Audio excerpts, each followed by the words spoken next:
The word photography comes from the Greek mythology, meaning to draw with light. And since its beginning in the 19th century, the art has come a long way. While taking a photo used to require minutes of exposure, the end result is what appeared to be a grainy, black and white image. And even though the first photos were fuzzy and washed out, the medium quickly spread all around the world, as Peter Muriuki, a veteran photographer in 1970s, tells us. Mkika namna hii barabarani, watu walikuwa wanakuja wanaangalia, mtu anaona scenery ile anapenda, ati nipigie hapa, nakwambia nipigie neta twende nipigie hapo. Before the advent of photography, people relied on artists for images. Little did they know that the world was one click away from the soon-to-be quality images. Picha ni uchoro na mzungu. The earliest images were captured by a camera obscura, a darkened room with a hollow lens on one side from which light from outside would reflect through the opening. The end result was a projected image. In the 1800s, British national Thomas Wedgwood discovered that one could preserve the image after capturing it by camera obscura. Finya hapa, kamera picha inatokea huko nyuma. Inatokea hapa mbele. Yeah. Napiga hapa na yani ikishatoka ilikuwa natoka karatasi moja picha 10. In this day and age, one can access photos with just a tap on the gadget. However, in the past, this was a mystery, just how one could freeze the image that was a reflection in the mirror. Ile mnatoka hapa na kuja pande hiyo, unaifix hapa inashika.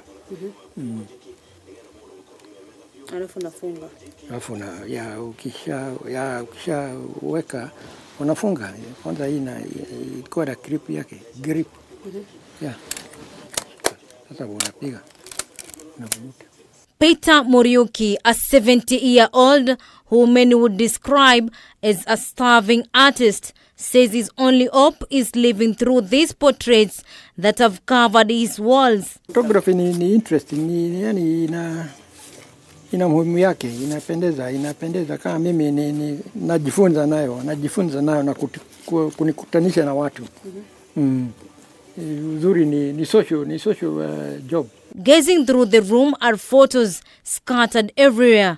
Muriuki shows us his souvenirs from a dusty metal box collection of cameras that he used to capture images of the city of Nairobi, including its dwellers and famous musicians in the country such as Franco. Kazi yangu sasa ni kufuata ma-artist.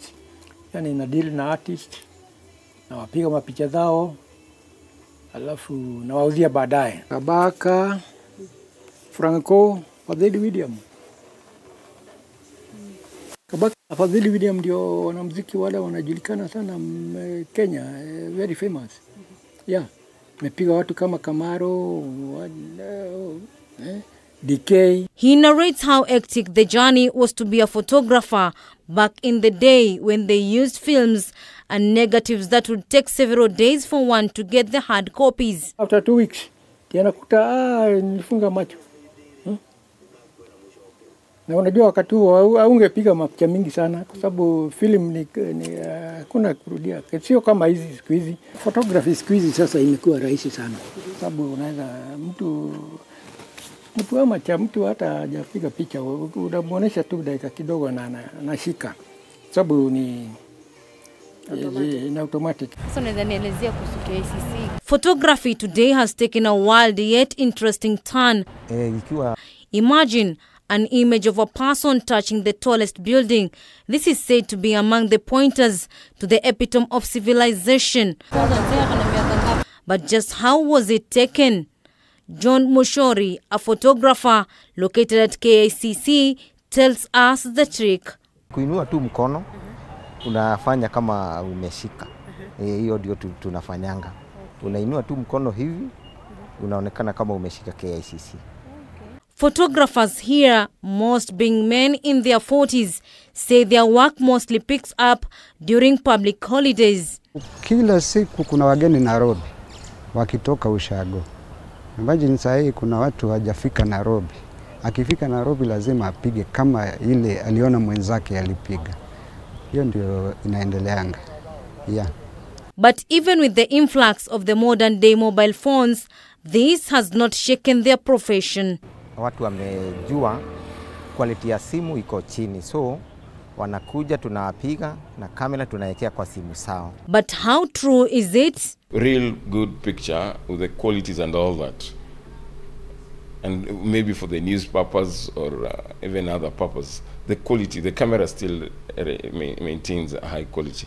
For the phone, you might use for purpose of social media. Kenna Cloud, a high-end professional photographer of the People Daily newspaper, tells us that photography is a bridge between the past and the present. It's a system of library because pictures tend to speak. We all know that pictures speak 1,000 words, and it's from the photography, whatever we have seen in the pictures, that has shaped worlds.